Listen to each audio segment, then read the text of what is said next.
नमस्कार दर्शकों, आप सभी का बहुत बहुत स्वागत है हमारे बेहद ही विशेष कार्यक्रम वैदिक गुरु में। और मैं हूं आपके साथ उपेंद्र कौर। दर्शकों, आज इस कार्यक्रम के माध्यम से हम चर्चा करेंगे वास्तु के बारे में कि घर का वास्तु, ऑफिस का वास्तु किस तरीके से हमारे जीवन को प्रभावित करता है, हमारे घर का नक्शा कैसा होना चाहिए जिससे हमारे जीवन में सिर्फ और सिर्फ सकारात्मकता रहे। बहुत सारी विशेष जानकारी आपको दी जाएगी आज इस कार्यक्रम के माध्यम से, तो कार्यक्रम बहुत ही ध्यानपूर्वक देखिएगा। और आज इस कार्यक्रम के माध्यम से यह समस्त जानकारी आपको देने के लिए हमारे साथ स्टूडियो में उपस्थित हुई हैं हमारी बेहद ही खास मेहमान। जी हाँ, हम बात करें वास्तु एक्सपर्ट नीना गुप्ता जी की। तो आइए सबसे पहले उनका स्वागत करें। नमस्कार मैम, बहुत बहुत स्वागत है आपका। धन्यवाद मैम, आज इस कार्यक्रम के माध्यम से वास्तु के बारे में बहुत सारी चर्चा मैं आपसे करना चाहूँगी, बहुत सारी जानकारी प्राप्त करना चाहूँगी। लेकिन उससे पहले मैं आपसे यह जानना चाहूँगी कि आपने एक वास्तु एक्सपर्ट बनने की कैसे सोची, और जब ये विचार आपके मन में आया तो यह विद्या आपने कहाँ से प्राप्त की? जी बिल्कुल, सबसे पहले तो आपका धन्यवाद जो आपने हमें यहाँ बुलाया। जी एक्चुअली मेरे हस्बैंड को वास्तु में बहुत ज़्यादा इंटरेस्ट था, मुझे इतना नहीं था, बट वो हमेशा वास्तु का कुछ ना कुछ सामान लेते रहते थे। तो मुझे लगता था कि इतना पैसा आप इस पर इन्वेस्ट करते हो तो इससे अच्छा कि मैं वास्तु का कोर्स कर लेती हूँ, तो उससे फिर आप जो पैसा होगा वो आप मुझे दे दीजिएगा। तो उन्होंने ऐसे वास्तु का कोर्स सर्च किया और हमें all India institute of opal science के बारे में पता चला। एक्चुअली मैं एक होम मेकर हूँ, तो मैं क्लासेस फिज़िकली नहीं जा सकती थी, तो उन्होंने हमें ऑनलाइन क्लासेस प्रोवाइड करी। तो इस तरीके से मैंने all India institute of occult science से वास्तु का कोर्स किया। चलिए, बहुत अच्छा लगा आपकी सफ़र के बारे में जानकर कि किस तरीके से आपने वास्तु एक्सपर्ट बनने की सोची और आपने यह विद्या कहाँ से प्राप्त की। लेकिन दर्शकों, मैं आपसे कहना चाहूँगी, यदि आपका भी इंटरेस्ट ऑकल्ट में है, यानी कि आपकी भी रुचि ज्योतिष शास्त्र में है और आप यह विद्या प्राप्त करना चाहते हैं, तो ऐसे में आप भी all India institute of occult science Delhi से जुड़ सकते हैं। कैसे आप इस इंस्टीट्यूट से जुड़ सकते हैं, उसके लिए डिटेल्स लगातार आपकी टीवी स्क्रीन पर दिखाई जा रही है। चलिए, इसी के साथ कार्यक्रम में आगे बढ़ते हैं और अपने विषय पर चर्चा करते हैं।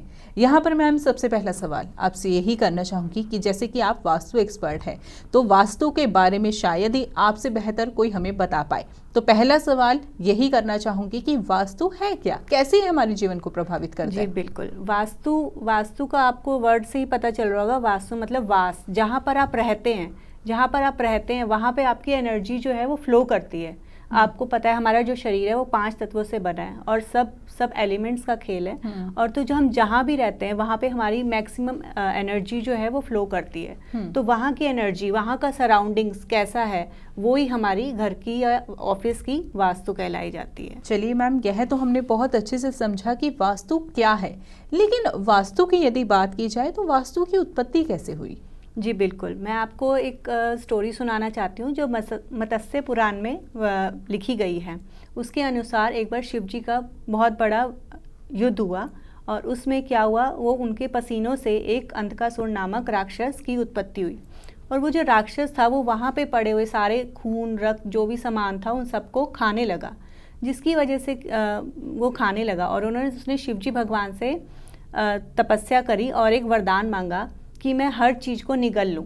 और तो जैसे ही वो धरती को निगलने के लिए जाने लगा, वैसे ही 45 देवी देवताओं ने उसके ऊपर बैठ गए, उसके बैक पे बैठ गए। उसके बैक पे बैठने से वो 45 देवी देवताओं का उस एरिया में राज हो गया। तो इसलिए जहाँ भी कोई भी एरिया होता है, कोई भी घर है या ऑफिस है, वहाँ पे 45 जोन्स होते हैं और वहाँ पर ही उन 45 देवी देवताओं की एनर्जी को महसूस किया जाता है। तब से वास्तु पुरुष की उत्पत्ति हो गई है। चलिए, यह तो हमने बेसिक नॉलेज प्राप्त की कि वास्तु क्या है, वास्तु की उत्पत्ति कैसे हुई। अब इस कार्यक्रम के माध्यम से हम वास्तु के महत्व को जानना चाहेंगे कि वास्तु किस तरीके से हमारे जीवन को प्रभावित करता है। यानी कि वास्तु की यदि हम बात करें तो कई बार ऐसा होता है कि हम ऑफिस का निर्माण कर देते हैं या फिर घर का निर्माण कर देते हैं और उसके बाद हमें पता चलता है कि नहीं, यहाँ पे तो वास्तु की गड़बड़ है। तो ऐसे में सवाल यह करना चाहूँगी कि क्या घर या ऑफिस निर्माण से पूर्व भी हमें वास्तु का चेक कराना चाहिए या फिर निर्माण के बाद भी हम वास्तु चेक करा सकते हैं? बिल्कुल, मैं आपको यही बोलना चाहूँगी कि बनाने के बाद वास्तु देखना थोड़ा मुश्किल हो जाता है। तो उससे अच्छा आपको यह कि जैसे ही आप ज़मीन देखने जाओ, आप तभी एक वास्तु कंसल्टेंट को ज़रूर कांटेक्ट करो, ताकि वो आपकी सबसे पहले आपके जो बेस है, भूमि है, उसी को ही चेक कर सके, कि उसी को ही देख पाए कि वो आपके लिए सही भी है कि नहीं है, और उसके हिसाब से वो आपको बता पाए कि आपके लिए एंट्रेंस कौन सी अच्छी है और आपके लिए कौन सी डायरेक्शन अच्छी है, कहाँ पर आपको रूम बनाना चाहिए, कहाँ पर आपको स्लीपिंग रूम, किचन वगैरह सब आपको कैसे बनाना चाहिए। तो मेरे ख्याल से तो आपको मतलब बनने के बाद भी हो जाता है वास्तु, बट बेटर ये है कि आप जैसे ही ज़मीन लेने जाएं या जैसे ही कोई फ्लैट लेने जाएं, उस टाइम आप किसी वास्तु कंसल्टेंट से कांटेक्ट करें, ताकि वो आपको सही सलाह दे सके। बिल्कुल। यहाँ पर लेकिन एक सवाल मैं आपसे करना चाहूँगी, आपने बोला कि भूमि का एक बारी हमें चेक कराना चाहिए, लेकिन आजकल शहरों में ना जड़ से मकान लेना बहुत मुश्किल हो जाता है, फ्लैट सिस्टम चल रहा है। तो ऐसे में सवाल करना चाहूँगी कि हम जब भी घर देखने जाते हैं तो फ्लैट सिस्टम है, हमें जो बिल्डर है वो बना बनाया घर ही दिखाता है, तो ऐसे में उसका वास्तु कैसे चेक करें? बिल्कुल, ऐसा होता है कि हर इंसान, देखो ऐसा तो हो नहीं सकता कि हर डायरेक्शन हर किसी के लिए गलत होती है, तो हर इंसान की कुंडली के हिसाब से आप ये डिसाइड कर पाते हो कि उसके लिए वो कौन सा एंट्रेंस अच्छा है, कौन सा एंट्रेंस अच्छा नहीं है। तो ये सब इंसान की कुंडली के हिसाब से, जो ऑनर है घर का, उसकी कुंडली के हिसाब से डिसाइड होता है। उसकी कुंडली के हिसाब से हम वास्तु कर सकते हैं कि इसके लिए ये एरिया अच्छा है, ये स्लीपिंग रूम अच्छा है, ये किचन अच्छा है। सबकी कुंडली के हिसाब से ये पर्सनलाइज होता है, सबकी कुंडली के हिसाब से ही हम उनको सजेस्ट करते हैं कि आपको ये फ्लैट लेना चाहिए। तो इस तरीके से हम उनका वास्तु के लिए सजेस्ट कर सकते हैं। चलिए, यह तो हमने बहुत अच्छे से समझा, जाना कि वास्तु को चेक वैसे तो हमें घर का निर्माण कराने से पहले करना चाहिए, हालांकि बाद में भी हो सकता है, लेकिन इजी ज़्यादातर पहले रहेगा। लेकिन सवाल अब यह करना चाहूँगी, जैसे कि मैंने शुरुआत में ही कहा था कि आज इस कार्यक्रम के माध्यम से हम घर के वास्तु की बात करेंगे और ऑफिस के वास्तु की बात करेंगे। तो इसमें एक प्रश्न मैं आपसे सबसे पहले यह करना चाहूँगी कि घर के वास्तु की यदि हम बात करें या ऑफिस के वास्तु की बात करें, तो क्या दोनों में कुछ अंतर होता है या सेम ही रहता है अप्रॉक्स? नहीं, बिल्कुल दोनों की वास्तु अलग होती है। वैसे तो दोनों की वास्तु घर के मालिक जो होता है, ऑनर जो होता है, उसके हिसाब से, उसकी कुंडली के हिसाब से किया जाता है। बट आप देखिए, अगर आप रेजिडेंशियल वास्तु के लिए बात करेंगे तो आप चाहोगे कि आपका घर के आसपास ज़्यादा क्राउडेड एरिया ना हो, ज़्यादा शोर शराबा ना हो, तो वहाँ आप घर का वास्तु करोगे। बट अगर आपको कमर्शियल वास्तु के लिए जाना है, तब आप क्या करोगे, आप ऐसे क्राउडेड एरिया में जाओगे जहाँ पर आसपास लोकेलिटी हो, जहाँ पर आसपास लोग रहते हों, ताकि आप वहाँ पर आपके कस्टमर आएँ, ठीक है ना। और जैसे आपको अगर घर में हमने वास्तु करना, तो जनरली हम किचन जो है वो साउथ ईस्ट में बताते हैं, क्योंकि वो अग्नि का कॉर्नर है। बट अगर कुछ जैसे लेडीज़ होती हैं, वो घर पे डिब्बा बना के, खाना बना के सेलिंग करती है, या घर से फूड बिजनेस शुरू करती है, तो हम उनको बोलेंगे कि आप किचन अपनी नॉर्थ में बनाओ, क्योंकि नॉर्थ क्या है, मनी और करियर का एरिया है। तो वहाँ पर अगर आप अपनी किचन बनाओगे और अपना काम करोगे, तो आपको बहुत प्रोग्रेस मिलेगी। तो इस तरीके से हम देख सकते हैं कि कैसा बिजनेस है, जिसका जैसा बिजनेस होगा तो हम उसको उसके हिसाब से ही वास्तु करके देंगे। अच्छा, यहाँ पर एक सवाल मैं आपसे यह पूछना चाहूँगी, जैसे कि आपने बोला कि कुंडली के आधार पर भी जो है हम वास्तु को देख सकते हैं या चेक कर सकते हैं, लेकिन एक बात यह कहना चाहूँगी कि यदि मान लीजिए कोई आपके पास क्लाइंट आता है और वो आपको अपनी प्रॉब्लम बताता है कि मेरे जीवन में यह प्रॉब्लम चल रहा है, तो क्या प्रॉब्लम के अनुसार आप यह बता सकते हैं कि उसके घर के किस एरिया में वास्तु की दिक्कत है जिससे कि उनकी लाइफ में प्रॉब्लम उत्पन्न हो रही है? बिल्कुल, आपने बहुत अच्छा सवाल किया। एक्चुअली क्या होता है कि हमारे जो जोन है, हमारे घर की जो जोन है, उसमें हमें ये पता है, उसमें स्पेसिफिक है कि अगर आपको इससे रिलेटेड प्रॉब्लम है तो आपका ये एरिया में डिस्टर्बेंस होगा। जैसे कि आपको कोई कहता है कि हमें मनी रिलेटेड प्रॉब्लम है या हमारा काम नहीं चल रहा, तो हम सबसे पहले उनका नॉर्थ चेक करेंगे। उनके नॉर्थ में कहीं ना कहीं कुछ गड़बड़ हो गई, कुछ हो सकता है वो एक्चुअली वो वाटर एलिमेंट है, वहाँ पर हो सकता है आपने ब्लैक कलर कर दिया हो, या वहाँ पर आपने कुछ ऐसा गलत चीज़ें रख दी हो जिसकी वजह से आपका वहाँ पे मनी की प्रॉब्लम आ रही है, या फिर आप बोलोगे कि रिलेशनशिप की प्रॉब्लम आ रही है, हस्बैंड वाइफ का रिलेशनशिप में प्रॉब्लम आ रही है, तो आप क्या करोगे, आप नॉर्थ वेस्ट चेक करोगे, क्योंकि वो एक नॉर्थ वेस्ट जो जोन है वो एक रिलेशनशिप का जोन है, वहाँ पे आप देखोगे वहाँ आपने तो वहाँ कोई एक्सटेंशन तो नहीं है या कोई कट तो नहीं हो गया है, तो वो सब चीज़ें आप वहाँ पे चेक करोगे कि वो आपके लिए एरिया में कुछ ना कुछ गड़बड़ हो गई या कुछ ना कुछ आपने वहाँ एलिमेंट गलत रख दिया होगा, तो उस वजह से ही आपको लाइफ में वहाँ पे प्रॉब्लम आ रही है। इस तरीके से हम देख सकते हैं और बता सकते हैं लोगों को कि यानी कि हम उनकी लाइफ की प्रॉब्लम के अनुसार यह पता लगा सकते हैं कि घर के किस कोने में जो है वास्तु दोष है और किस कारण से उनकी लाइफ में प्रॉब्लम्स आ रही है।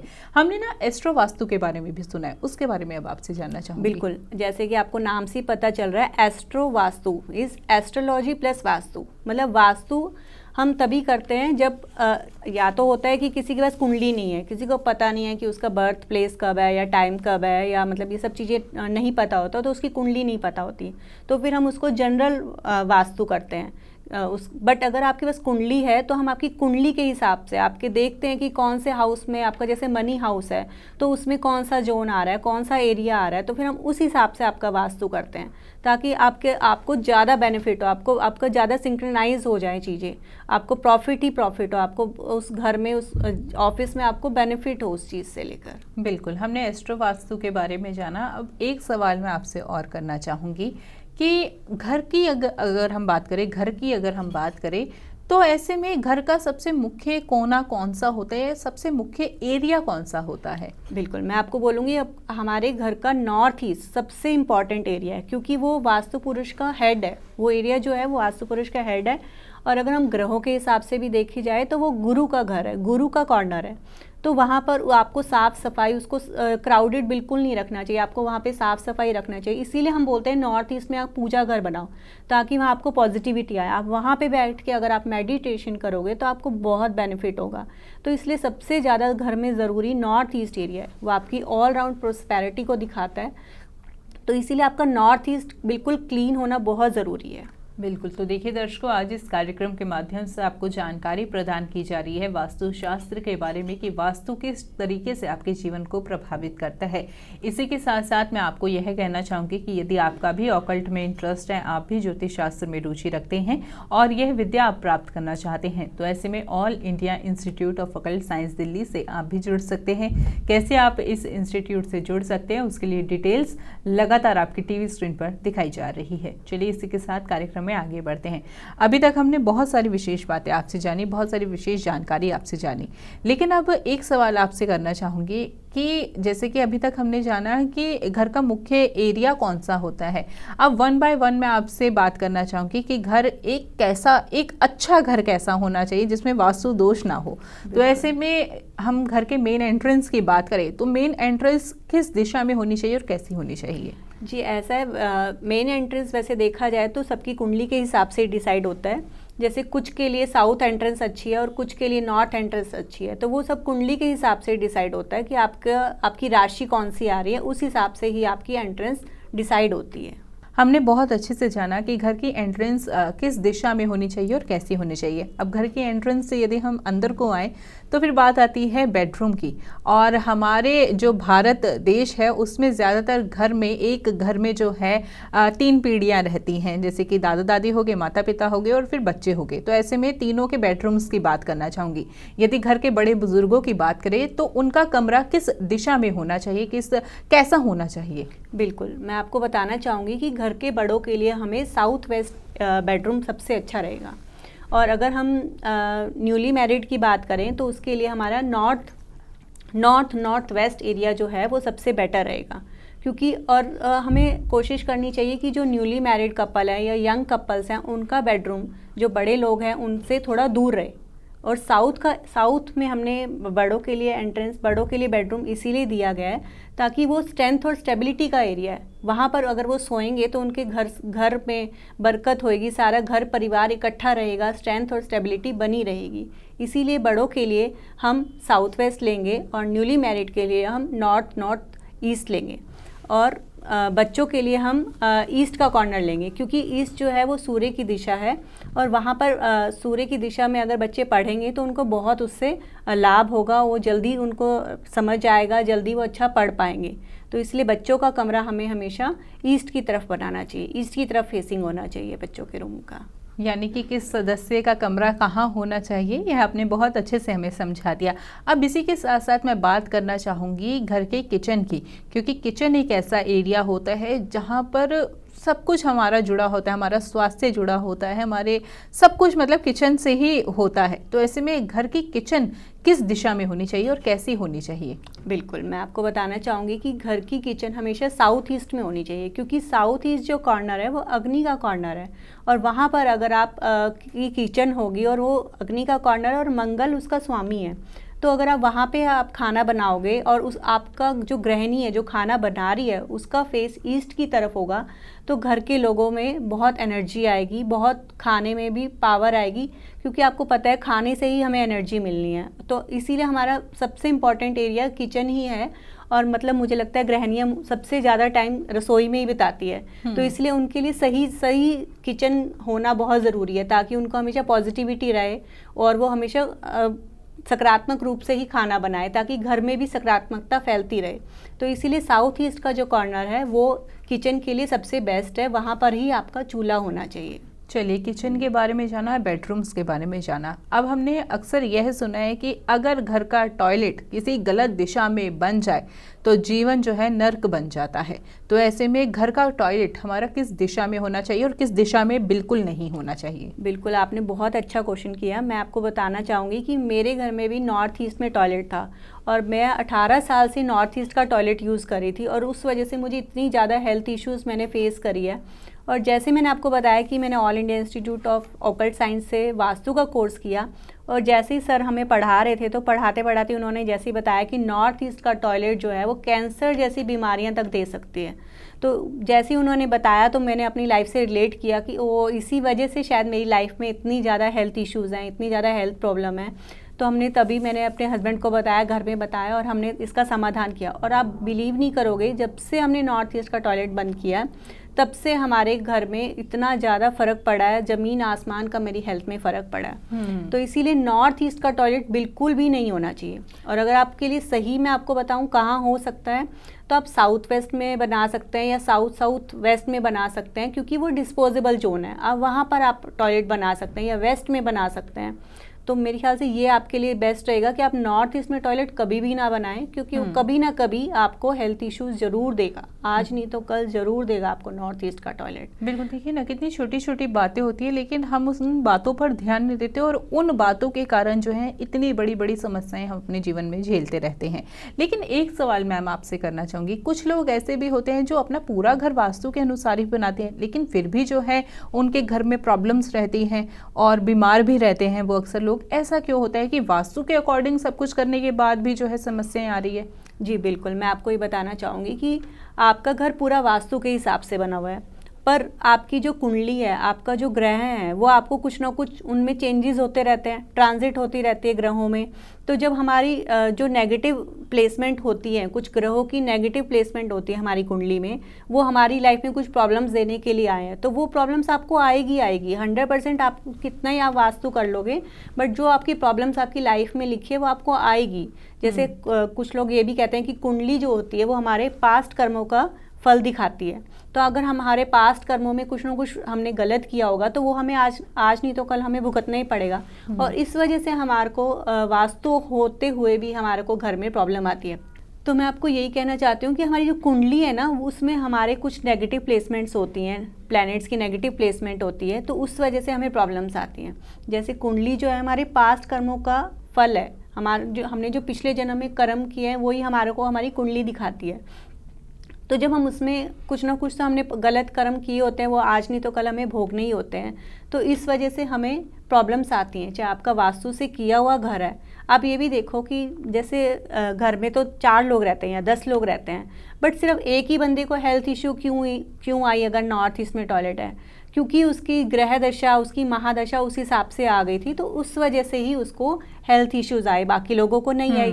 बट अगर बाकी लोगों को जब प्रॉब्लम आती है वो तब आती है जब उनके ग्रहों में आती है, महादशा आती है, ग्रहों की महादशा आती है, या प्रॉब्लम्स आ जाती हैं, नेगेटिव प्लेसमेंट होती है प्लैनेट्स की, तब जाके उनको प्रॉब्लम आती है। तो इस तरीके से होता है।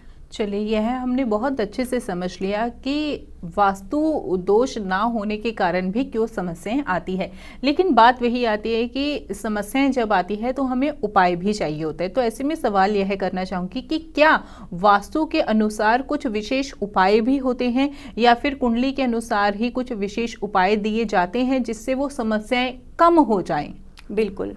वैसे तो हमें कुंडली के हिसाब से ही, कुंडली को दिखाकर ही हमें इलाज, हमें रेमेडीज़ करनी चाहिए।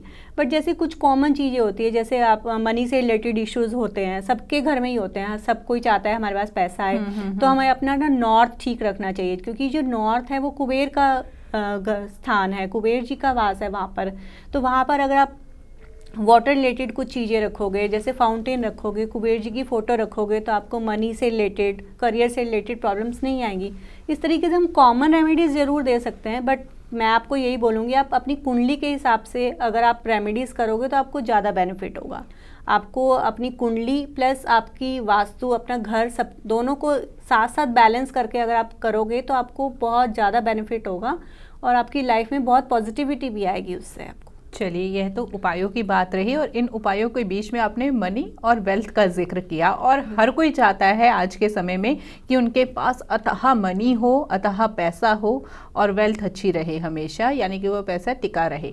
तो ऐसे में अगर हम वास्तु की बात करें तो मनी और वेल्थ के लिए कौन सा एरिया सबसे महत्वपूर्ण होता है? बिल्कुल, मनी और वेल्थ के लिए सबसे ज़रूरी नॉर्थ ही है। तो आपको नॉर्थ में, मैंने आपको बताया, जैसे कुबेर जी की फ़ोटो रख सकते हैं आप वहाँ पे वाटर फाउंटेन लगा सकते हैं, क्योंकि वो वाटर का एरिया है। आप उसको हमेशा क्लीन रखिए। और आप वहाँ पर क्या कर सकते हैं, आप मनी प्लांट लगा सकते हैं। आप इस तरीके से आप वहाँ पर अपना लॉकर रख सकते हैं, ताकि आपको वहाँ पे कुबेर जी की कृपा पर बनी रहे और वहाँ पर आपको मनी आता रहे। तो इसीलिए आपको नॉर्थ को आप बहुत ध्यान रखना चाहिए। नॉर्थ और नॉर्थ ईस्ट, ये आपकी पूरी ऑल राउंड प्रोस्पेरिटी, आपके घर का मनी की प्रॉब्लम को सॉल्व कर सकता है। चलिए, मनी और वेल्थ के बारे में हमने जाना। अब इसी के साथ कहते हैं कि पहला जो सुख है वो हमारे जीवन का, वो हमारी हेल्थ है, यानी कि हम निरोगी है तभी हम अपने जीवन का आनंद ले सकते हैं। तो यदि हम अपने हेल्थ की बात करें तो घर का कौन सा एरिया हमारी हेल्थ से रिलेट करता है और किस एरिया को हमेशा हमें जो है अच्छा रखना चाहिए, जिससे हमारी हेल्थ जो है कभी खराब ना हो? बिल्कुल सही बात है, निरोगी काया ही सबसे बड़ा सुख है। बिल्कुल सही कहा आपने। तो मैं आपको कहना चाहती हूँ कि जहाँ पे हमारे हेल्थ की बात आती है, तो आपका जो घर का नॉर्थ और नॉर्थ ईस्ट के बीच में, नॉर्थ ईस्ट का एरिया है, वहाँ पे आप अपनी मेडिसिन्स रखिए। आपके घर में किचन में मेडिसिन रख देते हैं लेडीज़, या कहीं भी कुछ भी रख देते हैं, आप सिरहाने मेडिसिन रख देते हैं, ऐसा बिल्कुल मत करिए। आप सिर्फ नॉर्थ ईस्ट में ही अपनी मेडिसिन रखें और वहाँ पर आप जो धन्वंतरी देव हैं उनकी फ़ोटो भी लगाएं, क्योंकि आपको पता है वो आयुर्वेद के ज्ञाता हैं। और आपको पता ही है, लक्ष्मी जी जब आए थे तो साथ में धन्वंतरी देव भी आए थे। तो आप सारी अपनी मेडिसिन्स एक ही बॉक्स में डाल के एक ही जगह पे कर आप नॉर्थ ईस्ट में रखें। उससे देखना आपकी धीरे धीरे आपकी मेडिसिन यूज़ भी होना कम हो जाएगी। तो मैं आपको यही कहना चाहती हूँ कि नॉर्थ ईस्ट में है, आपकी अपनी सारी बीमारियों की वहाँ से खात्मा हो सकता है। तो आपको नॉर्थ ईस्ट में अपनी सारी मेडिसिन्स रखनी चाहिए। जी, बहुत अच्छे से आपने बताया कि घर का एरिया कौन सा ऐसा होना चाहिए जिससे हमारी हेल्थ जो है वो हमेशा ठीक रहे। अब यहाँ पर बात करना चाहूँगी कि आजकल ना डेकोरेशन का ज़माना भी है, मतलब वो सिंपल वाले घर अब नहीं रहे कि हाँ पेंट नॉर्मल सा कर दिया तो चलो हो गया। अब हमें डेकोरेशन अच्छी से अच्छी चाहिए, लेकिन कई बार हम ऐसा भी सुनते हैं कि गलत डेकोरेशन भी जो है बहुत सारी समस्याएं उत्पन्न करती है। तो ऐसे में घर की डेकोरेशन कैसी होनी चाहिए और किन चीज़ों का हमें अपने घर में बिल्कुल यूज़ नहीं करना चाहिए? बिल्कुल, आपने सही कहा। आज जितना ज़्यादा हम अपने घर को डेकोरेट कर रहे हैं, जितना ज़्यादा फैंसी है, मतलब डार्क कलर्स यूज़ कर रहे हैं, उतना ज़्यादा हमारे घर में प्रॉब्लम्स आ रही हैं। तो मैं आपको कहना चाहती हूँ, हमें घर में हमेशा लाइट कलर्स रखने चाहिए, जैसे white, of white, cream colour. आप दीवारों पर जो रेड कलर कर देते हैं या डार्क ब्लू कर देते हैं, उसकी वजह से एक तो सबसे पहले आपको वेंटिलेशन की प्रॉब्लम होती है, लाइट की प्रॉब्लम होती है, आपका रूम बड़ा होकर भी छोटा लगता है। तो मैं आपको यही कहना चाहती हूँ, आप इतने कलर्स मत कीजिए, आप सिर्फ लाइट कलर्स रखिए अपने घर में, ताकि जो आपकी एनर्जी है, जो लाइट है, वो आप वहाँ पर ज़्यादा महसूस कर सको, आप वहाँ ज़्यादा पॉजिटिव रहो। अगर आप रेड कलर कर दोगे तो आपको पता है रेड कलर किसका है, एंगर का है। आपको पता है रेड कलर रेड लाइट में स्टॉप का होता है, तो इसीलिए आप रेड कलर, डार्क कलर्स अपने रूम में बिल्कुल मत कीजिए, उससे आपको नेगेटिव एनर्जी आपके घर में आ जाएगी। तो इसलिए आप जितना लाइट कलर यूज़ करेंगे, जितना लाइट कलर के पर्दे यूज़ करेंगे, उतना आपके लिए अच्छा होगा। तो मैं आपको यही कहना चाहती हूँ, जितने लाइट कलर्स में आप रहेंगे उतना ही आपके लिए अच्छा है। चलिए, इसी के साथ साथ मैं आपसे यह भी पूछना चाहूँगी कि आजकल ना प्लांट्स के अनुसार जो है घर की डेकोरेशन की जाती है, प्लांट्स के अकॉर्डिंग घर की डेकोरेशन की जाती है। तो ऐसे में प्लांट्स के लिए भी क्या कुछ एक सुनिश्चित स्थान है कि इस स्थान पर हमें पौधे रखने चाहिए, पेड़ पौधे रखने चाहिए, या फिर हम कहीं पर भी प्लांट्स को रख सकते हैं और कोई भी प्लांट रख सकते हैं? नहीं, ऐसा बिल्कुल नहीं है। आप कहीं भी कोई भी प्लांट नहीं रखिए। मैं आपको बताऊंगी, साउथ वेस्ट जो जोन है वो रिलेशनशिप का जोन है। अगर आपने वहाँ पर ज़्यादा पेड़ पौधे रख दिए, ज़्यादा प्लांट्स रख दिए, तो आपने देखा है मिट्टी को फाड़ती है। कोई भी प्लांट होती है, उसकी जो रूट्स होती हैं वो फैलती हैं, तो वो क्या होती है, मिट्टी को फाड़ती है। तो उस वजह से हमारे रिलेशनशिप में इश्यूज आते हैं। तो इसलिए आपको साउथ वेस्ट पे पौधे या प्लांट्स कम से कम रखने चाहिए। आपको ईस्ट में रखने चाहिए। ईस्ट जो है वो आपको पता है सन का एरिया है, वहाँ पर आपको सूर्य की किरणें मिलती है, पॉजिटिविटी आती है। तो आपको तुलसी का पौधा, खासकर तुलसी का पौधा मैं आपको बोलूँगी, आपको अपने ईस्ट में ज़रूर रखना चाहिए। वो आपकी बीमारियों से और घर में पॉजिटिविटी को बना के रखेगी। तो आपको हर जगह प्लांट नहीं रखने चाहिए, सिर्फ कुछ ही थोड़ा देख कर रखना पड़ेगा आपको कि कहाँ पर सनलाइट आ रही है और कहाँ पर प्लांट जो है हमें पॉजिटिव एनर्जी देगा। तो इस तरीके से आपको प्लांट्स रखने चाहिए। मैं आपको ये भी कहना चाहती हूँ कि जैसे अगर आपको प्लांट्स रखने हैं तो आपको हैवी अगर प्लांट्स रखने हैं, जैसे पेड़ है, तो वो आपको साउथ की तरफ रखने चाहिए, क्योंकि वो आपका अर्थ एलिमेंट है। और आपको नॉर्थ ईस्ट में ज़्यादा हैवी बड़े बड़े पेड़ नहीं लगाने चाहिए। वहाँ पर आपको हल्के छोटे पौधे आप रखेंगे तो बेटर रहेगा। चलिए, बहुत ही विशेष जानकारी आज इस कार्यक्रम के माध्यम से आपने हमसे साझा की। आपने अपना कीमती समय दिया, उसके लिए बहुत बहुत धन्यवाद। बहुत बहुत धन्यवाद आप। नमस्कार दर्शकों। आप हमारे संत वाणी चैनल को सब्सक्राइब करें, वीडियो को लाइक करें, शेयर करें और हाँ, बेल आइकन पर क्लिक करना बिल्कुल ना भूलें।